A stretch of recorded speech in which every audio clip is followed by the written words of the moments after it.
Comme chaque matin en cette période de fête, on vous retrouve Frédéric Dabi, bonjour. Bonjour Maxime, bonjour à tous. Directeur général de l'IFOP, auteur de votre dernier livre, L'écharpe et les tempêtes, c'est aux éditions de l'Aube. Et on va revenir avec vous durant cette période et durant ces matinales sur les termes qui ont marqué l'année qui est en train de s'écouler. Et on découvre évidemment le mot service public.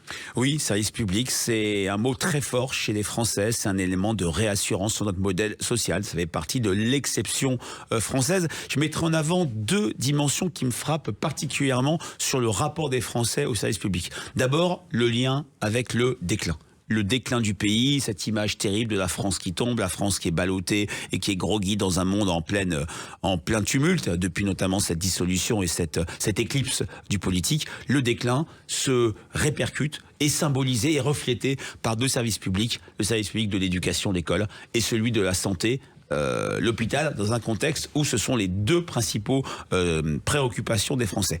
Deuxième élément sur le service public, c'est un attachement. Pour reprendre un terme célèbre, c'est le patrimoine de ceux qui n'ont rien. Et sur cette dimension des services publics, je suis frappé de voir à quel point le clivage gauche-droite, l'imaginaire de gauche et de droite sur les services publics se sont complètement rapprochés. Avant, si on remonte il n'y a pas si longtemps que ça, prenons les années Sarkozy ou François Hollande, Nicolas Sarkozy, la politique de RGPP, le non-remplacement d'un fonctionnaire sur deux, la révision générale des politiques publiques, l'idée qu'il y avait trop de fonctionnaires du côté des sympathisants de droite, du côté des sympathisants de gauche, pas de problème, il faut plus que jamais des fonctionnaires, des agents de l'État. Et ben ça s'est complètement rapproché, homogénéisé. Et on voit qu'aujourd'hui, puisque nous sommes à 3 mois, Maxime, des élections municipales, l'ingrédient de la qualité de vie pour les Français, peut-être pas dans les métropoles, mais dans les villes moyennes, les petites villes et surtout la ruralité, c'est la présence de l'État à travers les services publics. Avec à chaque fois, et c'est au directeur général de l'IFOP réellement que je m'adresse avec cette question, on le constate dans toutes les périodes d'élections, notamment présidentielles, que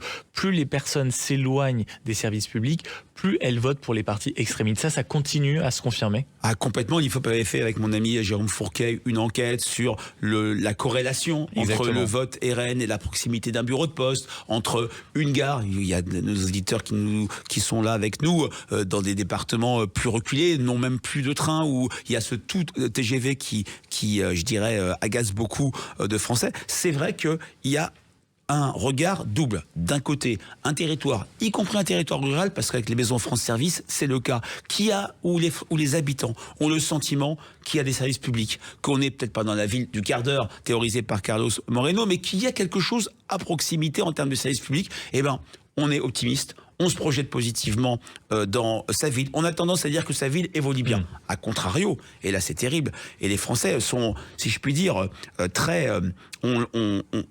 sont très aux aguets, ont l'œil particulièrement aiguisé. Un territoire où on a l'impression que une classe a fermé, la pharmacie est partie, la sous-préfecture a été délocalisée ailleurs. Eh ben, on a le sentiment que son territoire va mal, qu'il est en déclin, un sentiment d'abandon, notamment de l'État, et la projection heureuse, désirable dans son territoire n'est plus possible. On voit très bien l'élément de bascule. On citait la proximité, notamment au bureau de poste, mais il n'y a pas que ça. L'établissement bancaire. N'oublions pas. Avec un record de banques qui avait fermé avec les fameux distributeurs. Rappelez-vous, cette année, on l'a appris à l'automne, une fermeture record de distributeurs de banques. Oui, et vous savez, je pourrais vous dire, mais Maxime Liédo, une banque, c'est pas un service public. Pour les Français, oui. C'est un service au public. Il y a une vision extensive, un service utile qui fait qu'on est content de vivre dans son territoire, sachant qu'il y a la question là aussi de l'éloignement du service public.